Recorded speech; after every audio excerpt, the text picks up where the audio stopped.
రిషి బట్టలు ప్యాక్ చేసుకుని స్టోర్ కి వచ్చి కమ్ టు మై క్యాబిన్ అని నీకు దీంట్లో 2 ఆప్షన్స్ ఇస్తున్నా, ఏదో ఒకటి పిక్ చేయి. అదే మన నెక్స్ట్ డెస్టినేషన్. ప్లేస్ ఇంకా కాన్సెప్ట్ ఎక్సైటింగ్ ఉంది, కాకపోతే 8 to 9 అవర్స్ డ్రైవ్ ఉంది. ఇట్లా ట్రావెల్ చేయడం లైఫ్ లో ఫస్ట్ టైం. సరే, ఇది Rishi birthday month. Already time 6 అవుతుంది. బయలుదేరినా కూడా ఎర్లీ మార్నింగ్ 3 o'clock రీచ్. నేను నైట్ డ్రైవింగ్ పర్సన్ అస్సలు కాదు, కాకపోతే ఎక్కడ ఆల్ట్ వేసినా కూడా బ్యూటీని చూసే టైం రీచ్ కాలేము. అరే బెంజ్ కారు ఎక్కినోడు మట్టిలోనే.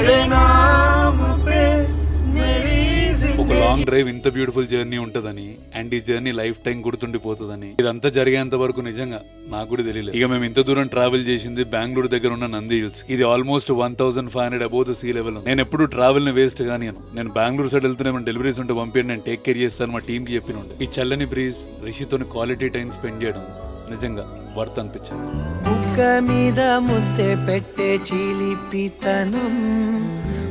వీడియోకి నా వాయిస్ కన్నా ఒక మంచి మ్యూజిక్ ఉంటేనే బాగుంటుందని అనిపించింది.